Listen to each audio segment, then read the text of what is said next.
So does your Sifu spar? This is an important question, guys. Does the person you're learning from, whatever martial art you're training, your instructor, sensei, teacher, professor, do they get on the mats and do they glove up and spar with you, okay? This is an important question because I see a lot of, I get inspired when I watch Jeet Kune Do on YouTube, right? Because there's a lot of Jeet Kune Do teachers, quote unquote teachers, they're teaching people on YouTube about Jeet Kune Do. And I look at them and I'm like, man, I don't know if these guys can fight. I just don't know, and so they do phenomenal demonstrations. And, but what I see a lot is I see a lot of this. I see a lot of this, right? They're doing the kind of the Jeet tech. Their hands are down, right? Then they come in with their hands are down. They're punching. They're doing, kind of a straight lead, kind of. Their hands are down here. Their hands are down here. Their hands are down, right? And so this is what I'm seeing. And that's, for me, is the telltale sign of whether somebody actually spars. Because if you spar, you know what it's like to get punched in the face.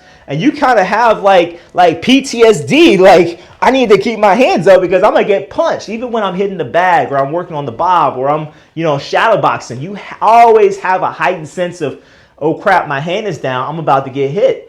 But if you don't spar, you just don't have that. And so are you guys going to instructors and teachers who don't spar, and I get it, as you get older, sparring becomes much more difficult and you have to moderate that to prevent injury. I'm over 40 years old, but I still spar. I have students who are in their 50s and 60s and they still spar. Do they spar as hard? No, but they still train. They still spar. They're still active. You can still see that they're keeping their hands up. You can still see they have the fundamentals. And so I want to challenge you guys that, if you're learning from somebody who doesn't spar, who doesn't glove up, I challenge you to really examine that. And if you want to continue learning from that person, whether they're on YouTube or they're off YouTube. So I want to show you guys some of my sparring footage, just so you guys can see what we actually do in our school. Now, this is footage. I actually got hurt in a round before that, as I talk about preventing injuries, right? I don't know what I did, right? When you get over a certain age, I just stepped wrong and then my foot was hurting. Like, I don't know what happened, right? So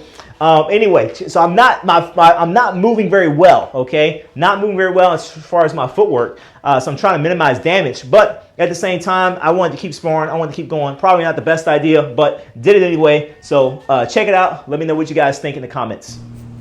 All right, guys, so I'm a hypocrite, okay? So I like to spar with my hands down. I train with my hands up, but I like the challenge of my opponent trying to hit me, especially students, beginner students, trying to hit me with my hands down. So that's what you guys are going to see right now. We're going nice and easy. My student is on the right. I'm throwing a kick here. I noticed he was stepping back every time I threw the kick, so I'm going to do a progressive and direct. I'm going to start it on one line and then end it on a high line there to the head. I just snapped the kick there because we're going nice and easy, not kicking through to the, through to the head. He does a good job of doing a little flurry here and coming back with his own offense, which is great. Not a lot of that actually landed, but I appreciate him still moving forward and pressing the action here. Here, I'm just trying to control his arms. He has a nice tight guard there. He's moving forward to punch. I'm going to cut into the tool right here and then strike as a repost there because his hand is down, right? He just threw a punch. He left his hand down and left that opening there for me. Here, he's pressing the action. Here, I'm going to use a touch and go, essentially a beat parry. I'm going to knock his hand down. Same kind of thing. As he punches, his hand was not quick enough to come back to the face, which left it open for me. I'm pressing the action here, pushing him forward. He does a good job, again, of kind of shelling up. He's going to come back. I'm using more of a longer guard here to keep him at distance. I do have longer arms than he does. So that's something he's going to kind of have to work around a little bit.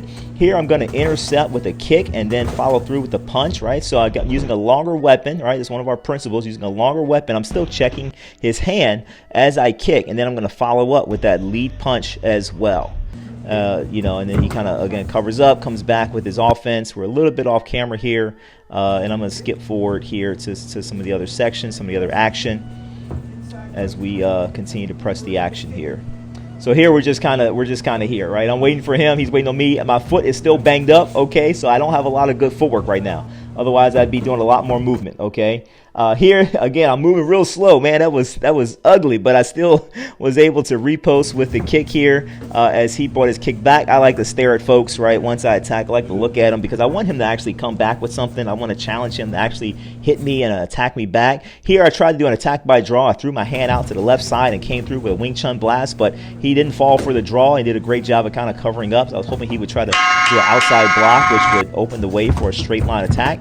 Here I did the same kind of thing. Repost, he threw the kick, and I want to come back with my own kick right there. Again, most of what I was doing here was just countering and waiting for him. Because of my foot was injured, I wasn't able to move as effectively as I wanted to.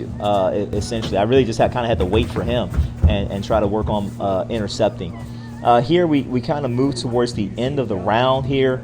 Again, I'm stepping forward. I'm able to walk forward and kind of walk him down a little bit. He's giving me ground, and he's, I'm kind of checking the kicks and things like that. He's, kind of telegraphing the kicks a little bit, but walking him down, having my hands out and open, really trying to bait him to attack. We went off camera here.